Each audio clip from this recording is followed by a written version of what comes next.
Hello, everybody.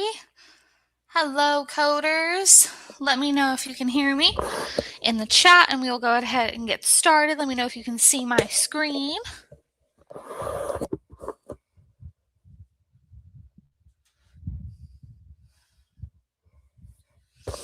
All right. Thank you so much. Thank you. All right. Hope everyone had a great weekend. So glad to see everyone here. Hello and welcome. As always, we are in another week of our ICD-10-CM Guideline Mastery session. I am Miss Haley. I'm going to be your lead instructor for this class, and I'm so excited to welcome new and returning coders to our Monday night class. I am accompanied by my wonderful Monday night team, Miss Olga and Miss Vina. So always a big shout out to them. Already posting our new survey link in the chat, and they're going to be here to encourage you guys like they always do and answer any questions you may have. So definitely happy to have them with us. We are going to be beginning our week 5. Time is just flying by. So we're going to be going over and reviewing some circulatory guidelines. So some circulatory topics are going to include things like hypertension, atherosclerotic coronary artery disease, angina, infarctions, TIA, and stroke. So those are a few we're going to cover today. And I'm going to be using our ICD-10-CM guideline book and also our MCG manual. So always make sure to have those handy if you can. And we will be keeping the same flow as we usually do in these classes. So we're going to do our Jeopardy game, followed by some in-depth scenarios. And as always, definitely don't forget to leave without filling out our survey. Like I said, Miss Olga was already wonderful and put that in the chat already. And let us know how we're doing in this class, or if you have any questions about any of the material that we go over during the class. So I am going to start by reading this copyright super quick, and then we will get into it. So ICD-10-CM Copyright 2026, American Medical Association, all rights reserved. Fee schedules, relative value units, conversion factors, and/or related components are not assigned by the AMA, are not part of CPT or ICD-10, and the AMA is not recommending their use. The AMA does not directly or indirectly practice medicine or dispense medical services. The AMA assumes no liability for data contained or not contained. ICD-10-CM is a registered trademark of AAPC. AAPC content found within this presentation is copyright of AAPC. Keyword concept FTR, CHUN, AMCI Fab 7, AMCI ICD-10, FlipTap, and MCG are trademarks of AMCI.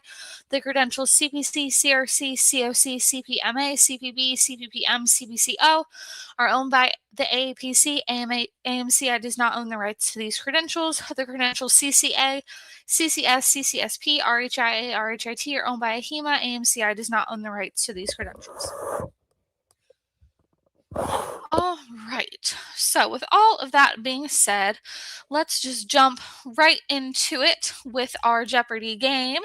So I'm going to grab that. And if you are new, while I'm grabbing it, I will just quickly explain. So these are all going to be true or false questions that I've taken directly from our ICD-10-CM manual as well as our MCG manual. And so these are all, like I said, just going to be true or false scenarios, and then you are just going to put the answers in the chat, so nothing super crazy.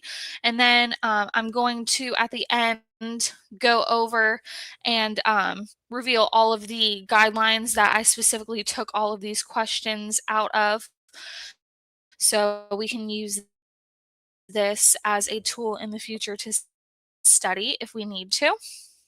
Okay. Once it loads. Okay, and then we are going to have 3 different. All right, it's taking its sweet time. All right.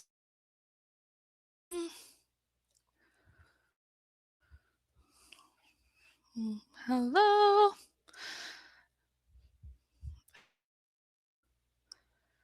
Okay. We can just gonna click this. So, okay, perfect. So, going to be hypertension.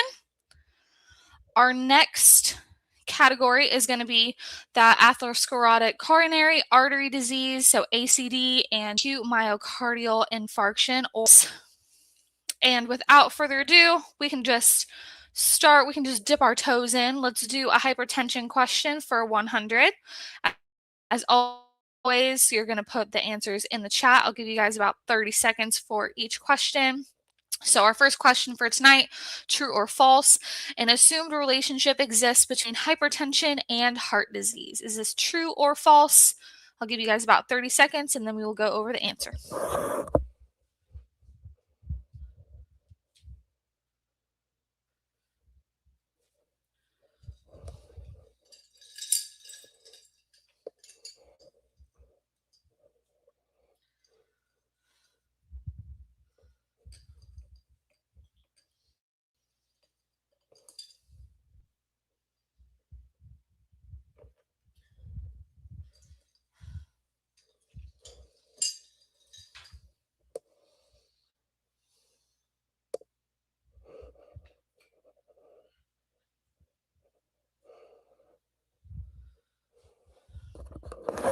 All right, everyone's starting strong with the first question. So this one is going to be true.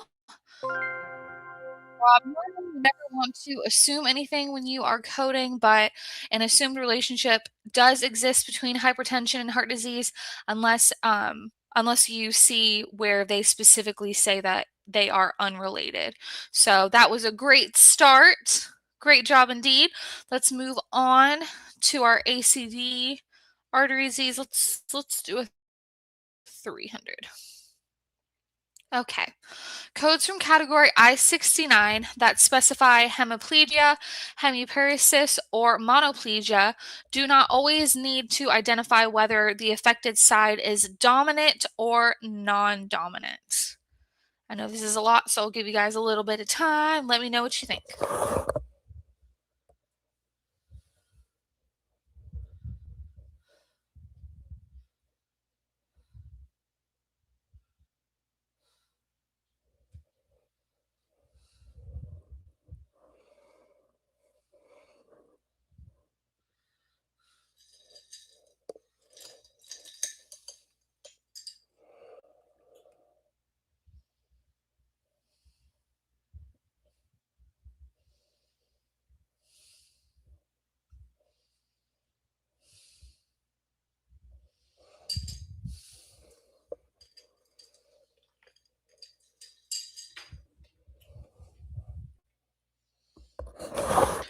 All right, great catch, everybody.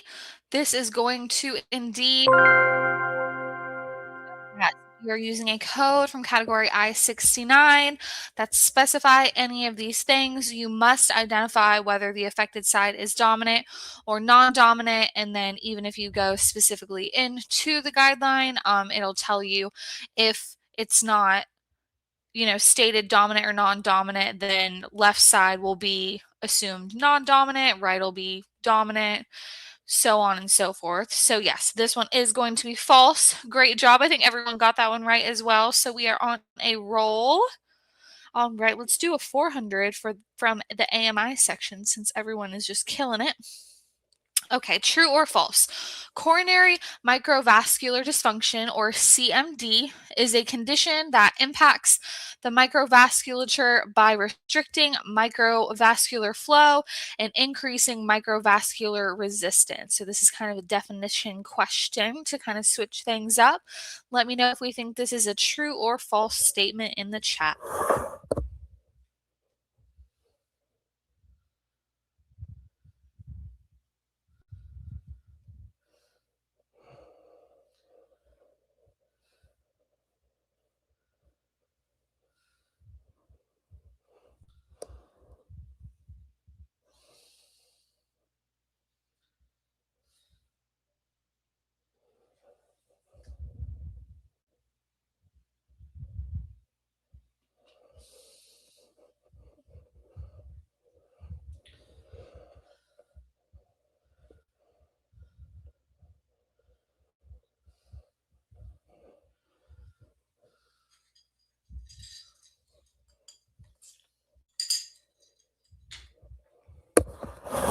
All right, time is up. So this is going to be a true.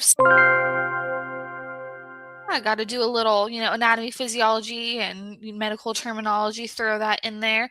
So yes, this is what the definition of the coronary microvascular dysfunction means. So always good to have that knowledge with you. So excellent work. I agree. Oh, oh no. Hold on 1 second. I don't know why it just did that. Oh, why does it do that? Okay, sorry guys, bear with me for just 1 second.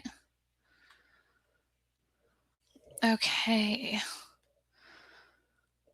I clicked on the wrong thing, and so it only was doing 3 questions at a time. All right, so if we click on a double one, then we'll just click through it. Okay, let's go back to hypertension for 200. Okay. True or false?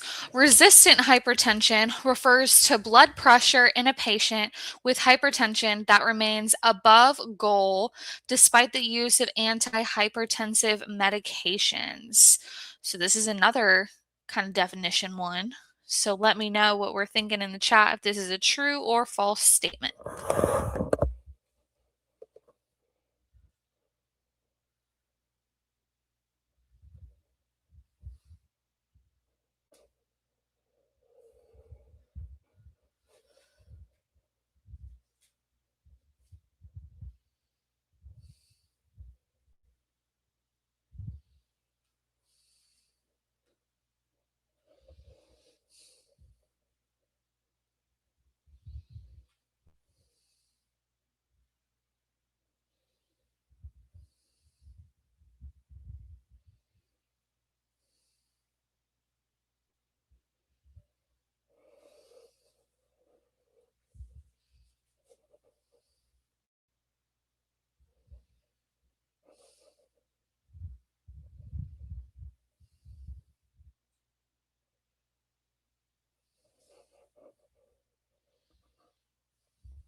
Okay, this one is going to be another true.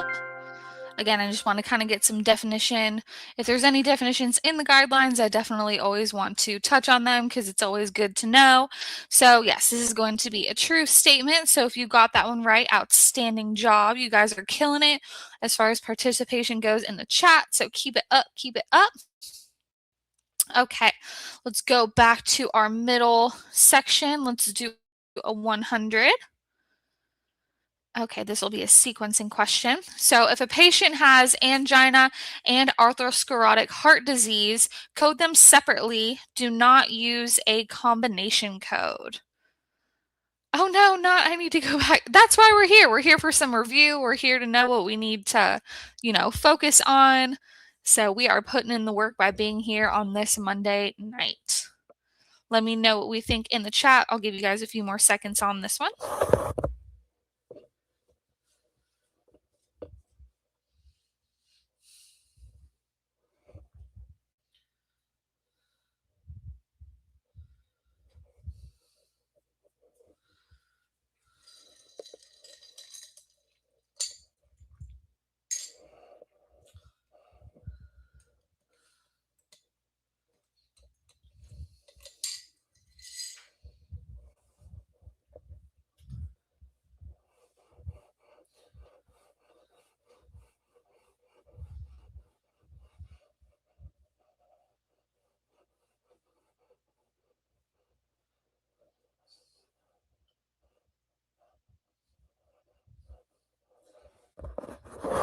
All right, that is going to be time. So this one is going to be false. So everything about this one is false. If you go to the guidelines, you will see that the correct guideline states if a patient has angina and oh my gosh, I cannot say that word, atherosclerotic heart disease, use a combination code. Do not code them separately. So that is what makes this statement false. So if you caught that one, great job, or if we learned something even better. So keep it up. Keep up putting those answers in. All right, let's go to our AMI. Let's do 300. Okay, true or false? Code I-22 or category I-22 is only used for subsequent myocardial infarctions or AMI that are type 1 or unspecified if they occur within 10 weeks of an initial AMI. So I know this is kind of a in-depth one, so I'll give you guys a little more time. Let me know what we think in the chat.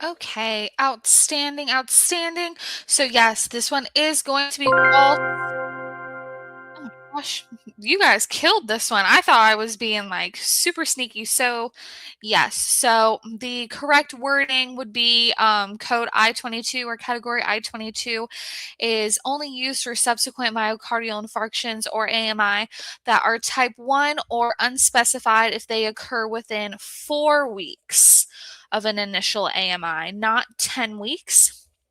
So that is what is going to make this false. So this one says 10, it is supposed to be 4. So everyone that put their answers in the chat got that one right. So I am just blown away. Yes, perfection. You guys are absolutely killing it. I agree 100%. Okay, let's go back. I'm going to get this hypertension one because we already did this one just to get it out of the way. Okay, let's do a 300 from hypertension. Okay. True or false? A relationship cannot be assumed between hypertension and heart involvement and hypertension and kidney involvement, and a combination code would not be appropriate. Let me know if we think that is true or false. In the chat, someone said I just started practicing combo codes today. We love to see it. You are just putting in all kinds of work on this Monday. So great work. All right, I'll give you guys a few seconds with this one and then we will go over it.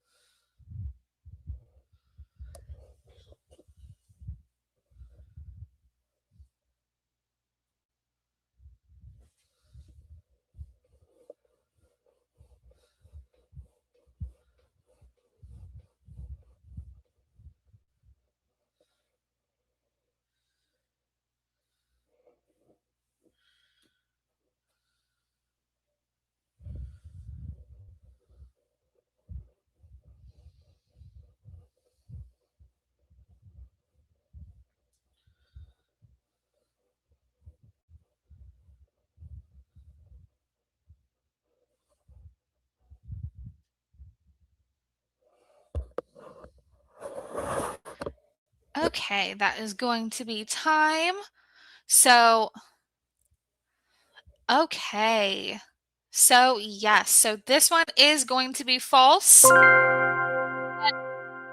MCG manual, or you go into the ICD-10, it states that there is an assumed relationship between hypertension and heart involvement and hypertension and kidney involvement, and a combination code must be used.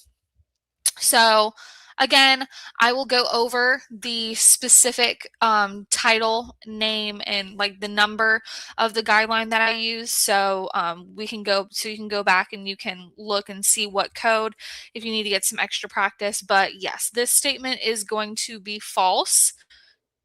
I think everyone caught that one. So great job. Okay, let's do a ACD. Do this one already? Okay. We did not. Okay.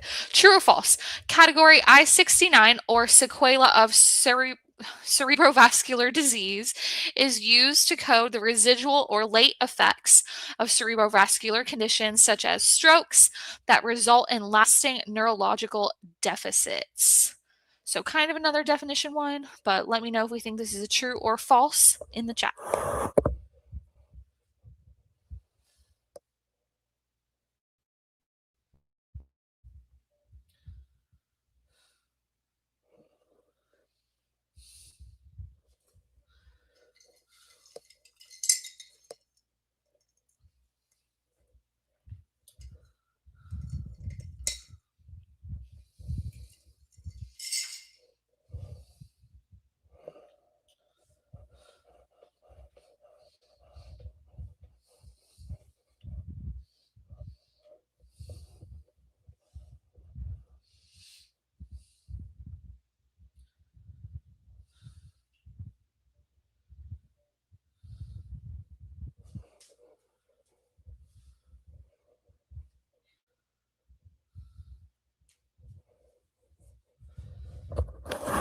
Okay, I see that I'm getting an overwhelming true in the chat, and that would be correct. This is going to be true.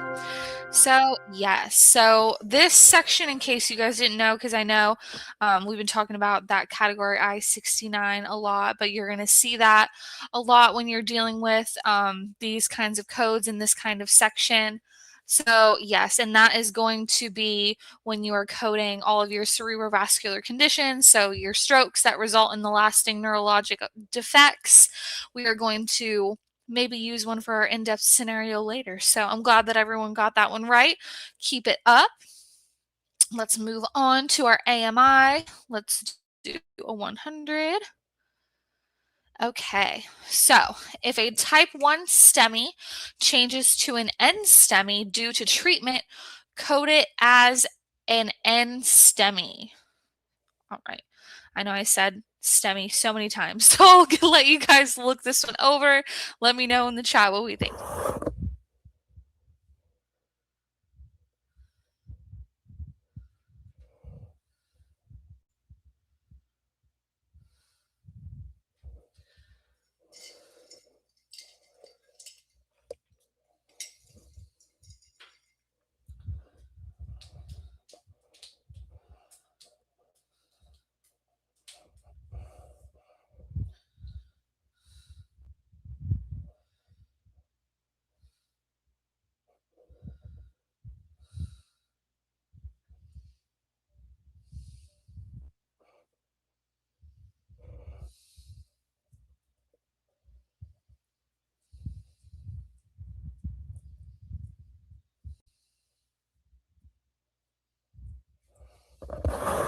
Okay, that is going to be time. So you guys were quick with this one. This one is definitely false. So yes, if a type 1 STEMI changes to an N-STEMI due to treatment, you are still going to code it as a STEMI. So everyone got that one correct. So way to catch that one. It's a pretty important guideline. So awesome work. You guys are killing these. All right. Let's close out our hypertension category for our 400. True or false? Elevated blood pressure can result from temporary conditions or circumstances and is always indicative of hypertension. What do we think about this statement, guys? Let me know what we think in the chat and we'll go over it in a few.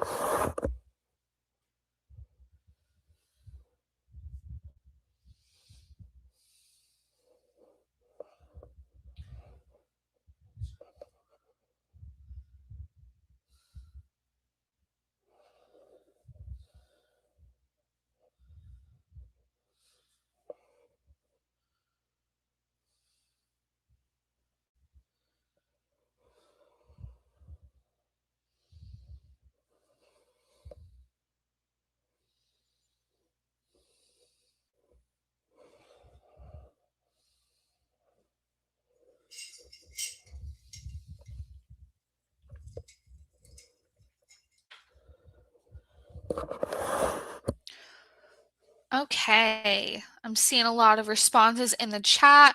I'm seeing someone said maybe the word always makes it false, and you would be correct in thinking that because this is indeed false. So, yes, just because someone has elevated blood pressure does not always mean that they also have hypertension. So, this is saying it always is indicative of hypertension, so that is what makes this one false. So, way to figure it out in the chat. I'm loving all of the responses. You guys are always great with the participation, so no surprise there, but I love to see it. Okay, I think we already did this 300 one, so let me just get this one out of the way. This one was false. Okay, let's close out this middle section for 400. Okay, still sticking with the category I-69. So codes from category I-69, again, sequela of cerebrovascular disease, should only be assigned when the patient has documented neurologic deficits. What do we think about this one, guys? True or false? Let me know.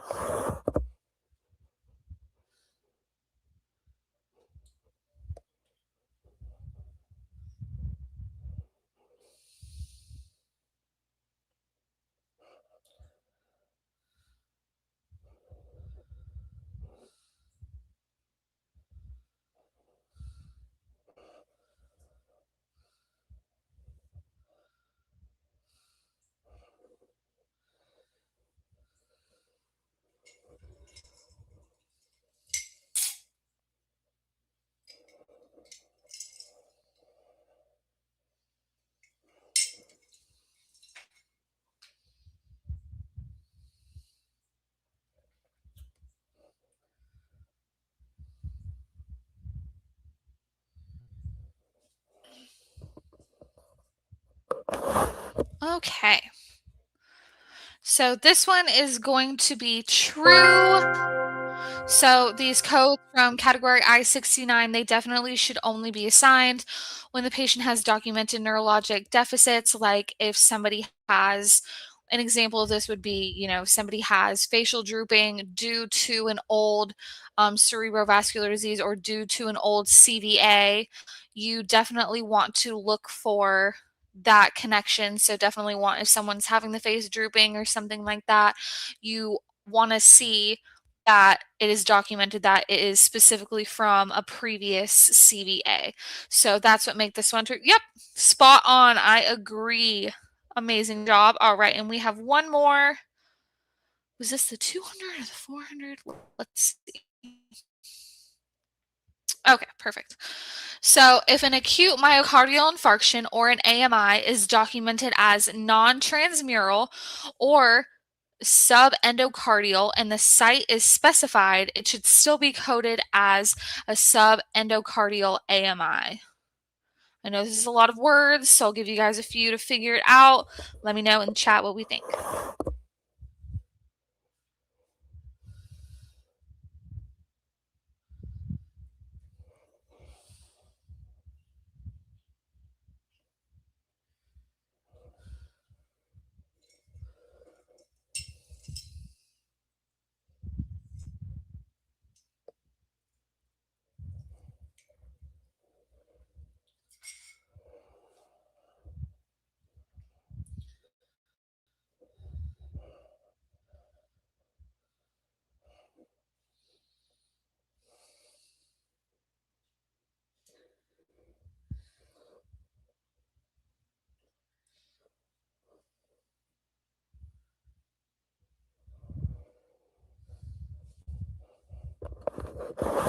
All right, outstanding, outstanding. I was going to make this one the 400 one because I thought this one was a little difficult, but you guys had no problem everyone getting this one right. This is going through.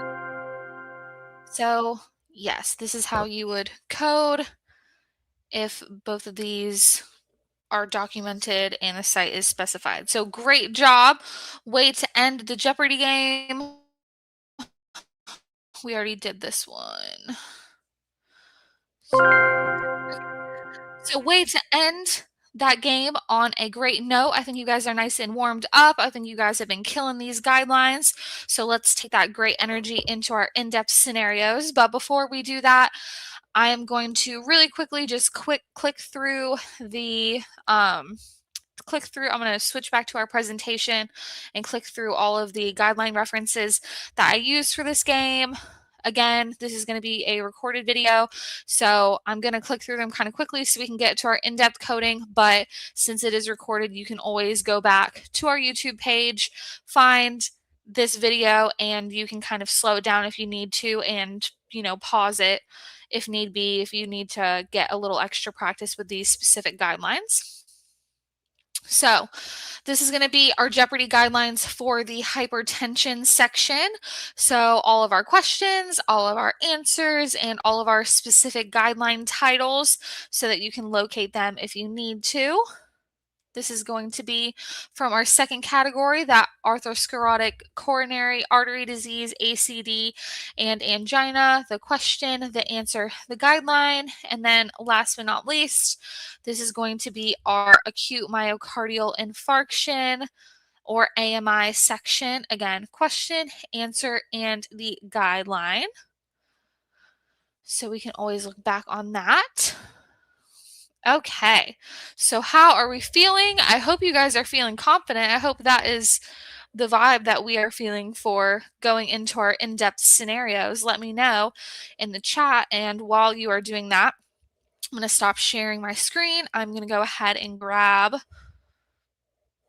our Quizlet so we can go into our in-depth scenario. So if you haven't done our Quizlet before, we are going to break it down into 3 different parts. So we have one scenario and we break it down so we can fully understand. We're going to break it down into our keywords. We're going to break it down into our guideline we're going to select for the scenario. And then last but not least, we are going to select our final ICD-10 guide or ICD-10 code or codes. So this is our first scenario. So is it our first scenario? Okay.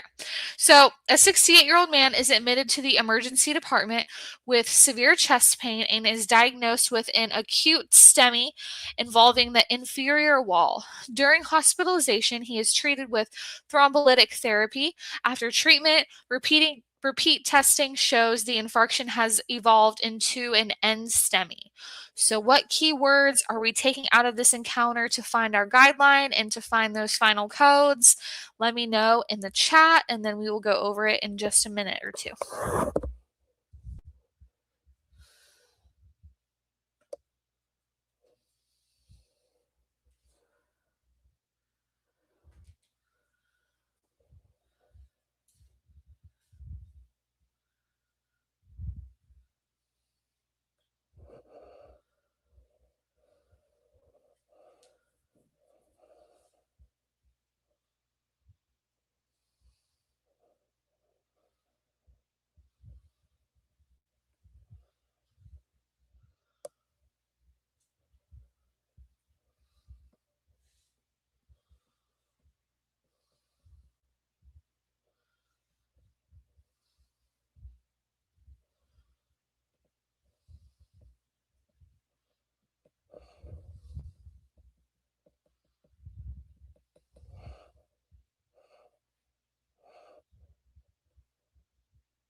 Okay, it has been about a minute and a half. So if you are still typing, please go ahead and still put those answers in the chat. What I'm taking out is going to specifically be the acute STEMI involving the inferior wall specifically, and also the STEMI evolving into the NSTEMI. So now we are going to move on to our second part. So this is going to be the same scenario. We're going to keep in mind those keywords that we picked out. And now we are going to pick our specific guideline that we are going to be using for this scenario.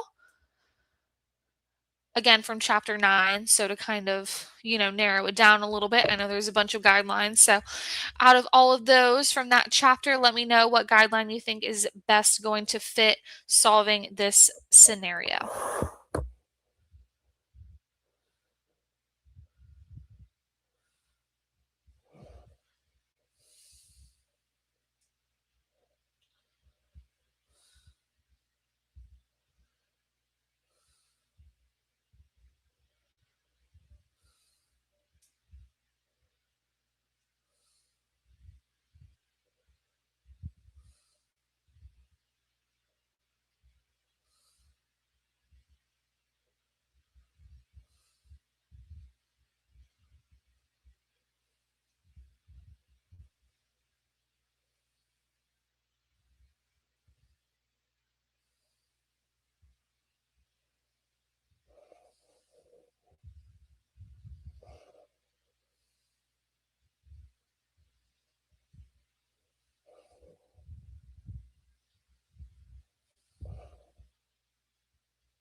Okay, time is up. So the guideline that we're going to be using is going to be our IC9E1. So acute myocardial infarction, AMI type 1, ST elevation myocardial infarction, STEMI, and non-ST elevation myocardial infarction, NSTEMI. So perfect. If you guys gave it a shot, all right, everyone that put it in the chat got it right. So outstanding job. Okay, and now we are going to move on using that guideline. That is going to be super helpful. And then also using those keywords. Now we are going to find our final ICD-10 CM code or codes that best describe this encounter. Let me know in the chat what we think that is, and then we will go over it in our PowerPoint presentation so it can all make sense and we can go over it together.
Alrighty, time is up. I'm going to stop sharing my screen really quick. I'm not going to reveal the answer just yet. I don't know if you can hear outside of my window, but Florida is doing the Florida thing and it is pouring down rain for some reason. So hopefully my power does not go out. Okay, let's see.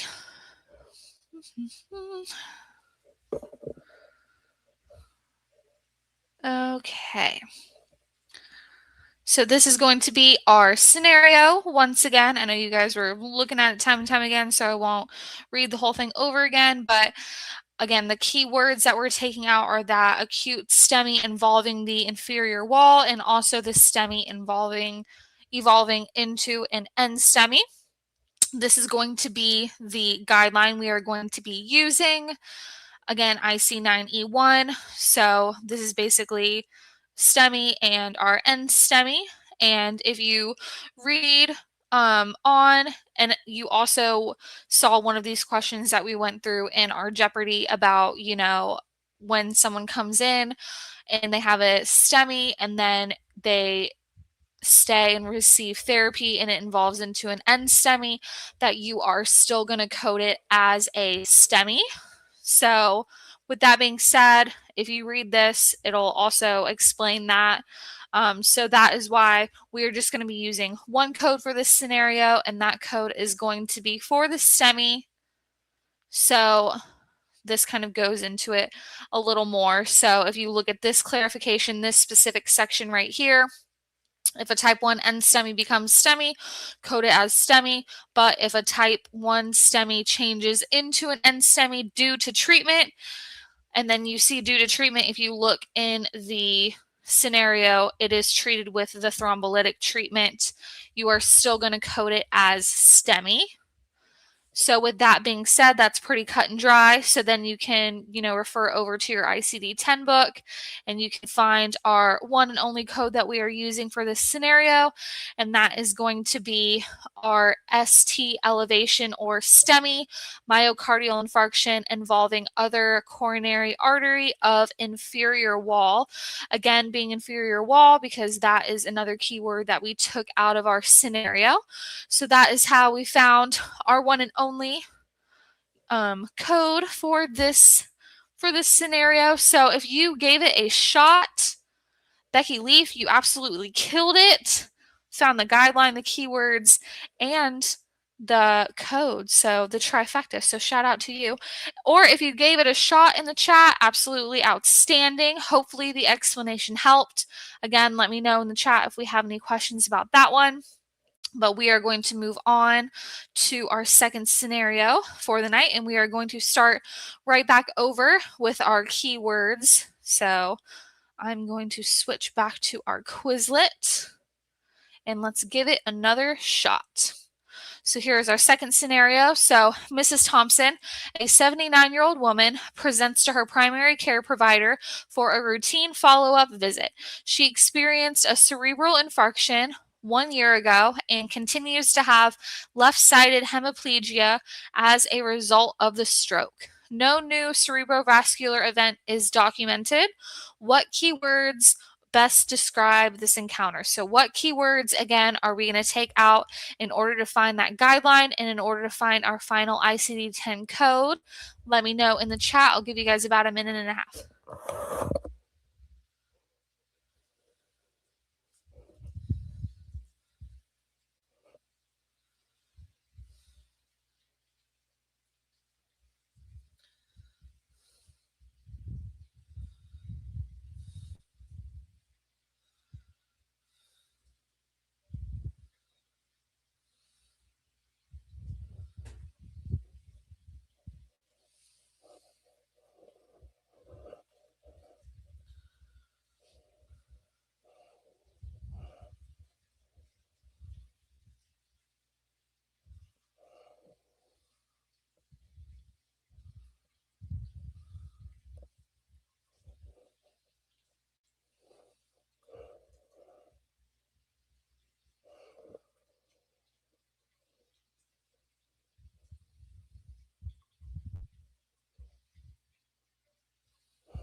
Okay, time is up for that one.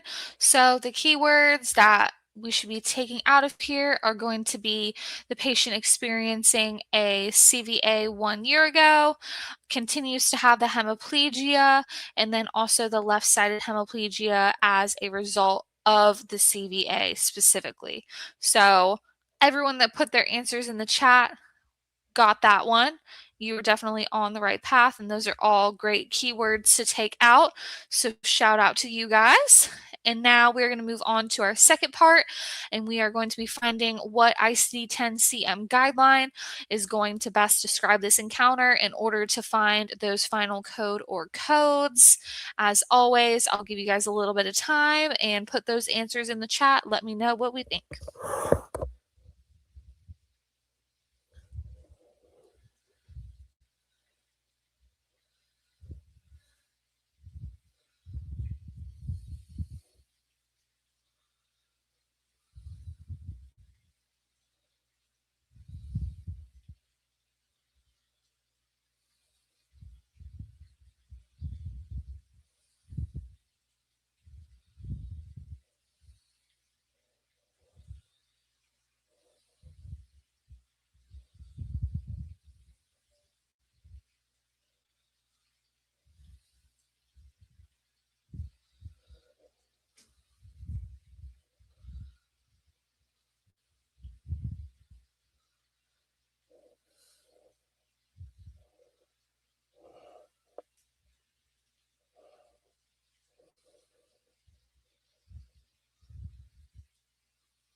Okay, getting a lot of great participation in the chat, putting in those guidelines. So the guideline that we're going to be selecting for this is going to be IC9D1. So, and then the title of that is going to be Sequela of Cerebrovascular Disease, or category I69, Sequela of Cerebrovascular Disease. So absolutely, yes, great participation. A lot of people were putting that in the chat. So great job if you were on the right track. Still great job. We love to see some participation. So now we are going to reach our final part of this scenario, and we are going to be selecting our ICD-10-CM code, or codes that are going to best describe this encounter. I feel like a lot of you guys already know what the third part's going to be. You guys are locked and loaded with some of those codes. All right, I'll still give you guys a little bit of time, and then we'll move over to the PowerPoint and see how everything looks all together.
All right, I see a lot of people giving it a great shot in the chat. So let's move over and see how this is going to look paired with our keywords and with our guideline. Again, if you are still working, definitely give it your best shot. Let us know in the chat. Okay, switching back over to our PowerPoint. All right. What we're taking out of this scenario is going to be the patient experiencing a CVA 1 year ago, continuing to have hemiplegia, and specifically left-sided hemiplegia as a result of the CVA. So this is going to be our guideline that we are going to be referencing It's kind of a long one, so I kind of clipped these together, but they're both from the same guideline, and they're both going to be from the MCG manual. So 2 things that I want to focus on here. One is going to be right here on this right side. As always, this usually is like a sequencing suggestion. In this case, you don't see, it says left-sided hemiplegia, but it does not specify what dominance. So with that being said, you're going to kind of refer to this guideline. You can either look at this right here, or you can look at the bottom of the guideline, so it states it multiple times. But if the left side is being affected, you are going to default it to non-dominant. So that is a big indicator of how we're going to find our final code. And then obviously, we're looking in here. So it's going to be from category I-69. So that is also a big clue of how we are going to find this code in our ICD-10-CM manual. So with all of these clues being said, this is going to be our final code. Again, it is going to be from category I-69. It's specifically going to be I-69.354. And this is going to be hemiplegia and hemiparesis. I cannot talk. Pregnancy brain, y'all, is real. Okay, so hemiparesis following cerebral infarction affecting left non-dominant side. All right, so if you got that one right, absolutely amazing. Let me know if the explanation made sense or if you have any other questions about this specific scenario. But you guys killed it. I am loving everyone giving it a shot in the chat. So outstanding job. Okay, and now we are going to move on to our third and final scenario of the night. Time has been flying by tonight. My goodness. Okay. So we're going to start one more time from the top. So here's going to be our third and final scenario. Okay, a 76-year-old patient presents for a follow-up visit for essential hypertension. The patient's blood pressure is well controlled with medication. The provider also documents coronary artery disease without angina pectoris. The physician clearly states that the coronary artery disease is unrelated to the patient's hypertension and no heart failure is present. What keywords best describe this encounter? I know this one was a lot of words, so I'll give you guys a minute to decide and let me know in the chat.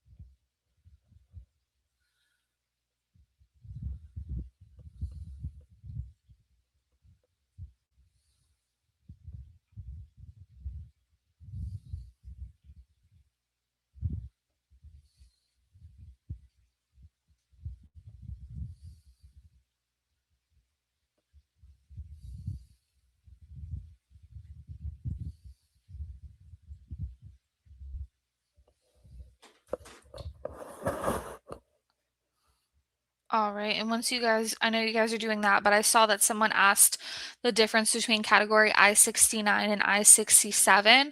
So category I-67, it is going to represent active, acute, or ongoing cerebrovascular disease, and category I-69 is specifically reserved for like residual system symptoms or late effects from the cerebrovascular event. So the reason that we went that previous scenario with category I-69 is because, again, the keywords that we took out of there were that she was having the hemiplegia specifically from the old CVA that she had, again, 1 year ago.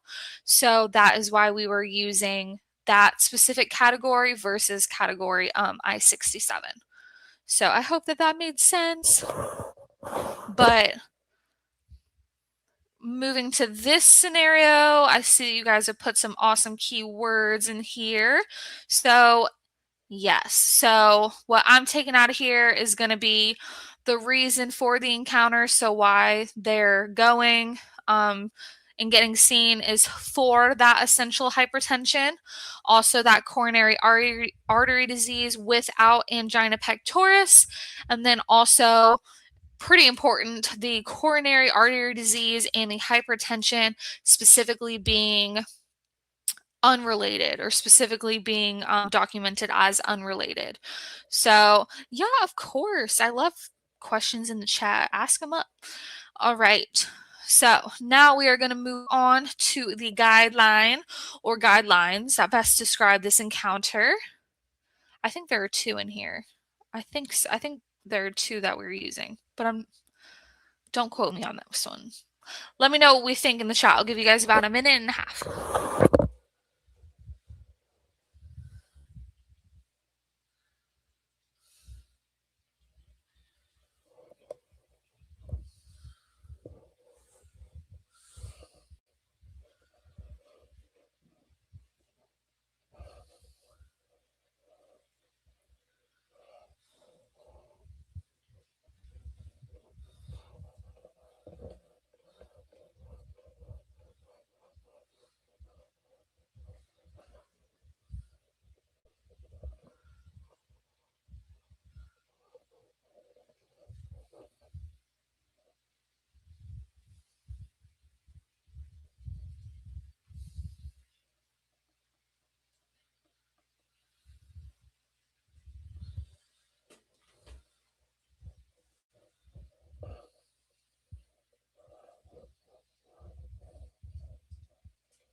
All right, that is going to be time. So the guideline that we are selecting for our final scenario is going to, oh, it was just one. That's weird. Okay, so IC9A1, so hypertension or hypertension with heart disease. Okay, so if you got that one, great job. Now we are moving on to our final codes. You guys have been doing great with these in-depth scenarios all night. So let's end it again on a great note like we did with our warm-up game. And let me know what code or codes are going to best describe this encounter. Let me know in the chat, and then we will switch it over one last time to our PowerPoint, and we will go over it.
All right, I'm getting some awesome responses in the chat.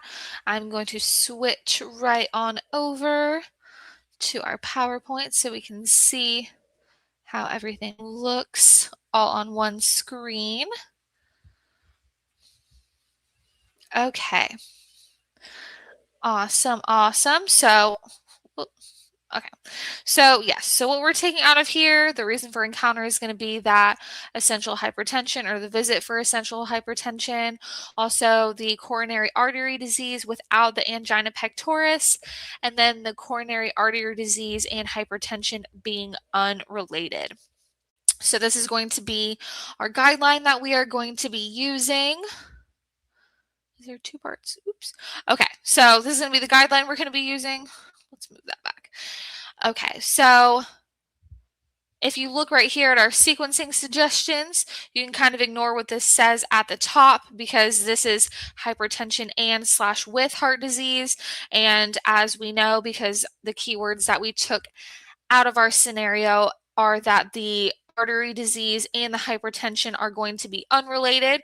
So we would focus on the bottom section of this sequencing suggestion because it says documented as unrelated. And this kind of gives you a suggestion. It obviously, if you look down here, it says sequence according to the admission or the RFE. So we took out that the reason that they are here is for the hypertension. So that would mean that we are going to code the hypertension first. And that is going to mean that we're going to follow this sequencing suggestion. So the first code we're going to be using is from I-10. So that is going to be our essential or primary hypertension. That is going to be our first code.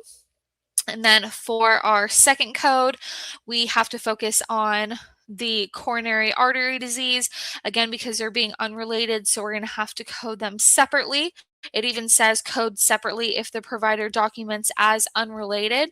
So that is going to take us to our second code. And that is going to be from category I-25.1, so that atherosclerotic heart disease of native coronary artery. And then if you look into these codes or these diagnoses right here, the coronary artery disease is going to be a part of this code. So that is why we are going to be using this code. It requires a 5th character. So then we are going to move down and have our second and final code for this scenario, which is going to be I-25.10, which is going to be the atherosclerotic heart disease of native coronary artery, again, without angina pectoris, because that is going to be in our keywords that we took out of there. And so, yep, that's going to be our final code. So I-10 and I-25.10. All right. Hopefully that makes sense. Let me know in the chat. But a lot of people were giving it their best shot. I'm loving all the participation, and I love it when people give it their best shot. Hopefully we learned something. Everyone was on the right track with those and with the guidelines for all of the in-depth scenarios, so outstanding job. And that is going to be the end of our class for tonight. I know I went about 5 minutes over. I'm so sorry, but if you have any questions, as always, thank you, Miss Olga, for being so wonderful. She's just on it, putting the survey link in the chat already. So definitely give that a click. Let us know if you have any questions or any feedback. This is going to be a new survey link, so we're getting kind of fancy with it. So thank you guys so much for joining us on this Monday night. You guys absolutely killed all of the warm-ups and the in-depth scenarios. So outstanding job. We are going to move on to our week 6 next week. So again, time is just flying by. So we're going to meet here again at the same time, 7 p.m. Eastern Standard Time. Make sure to join us. I will be here with my wonderful team. Shout out Miss Olga, Miss Vina, being amazing as always in the chat. And I hope that everyone has a wonderful rest of their Monday. And again, hope to see you guys next week. So everyone have a great night, and thank you so much.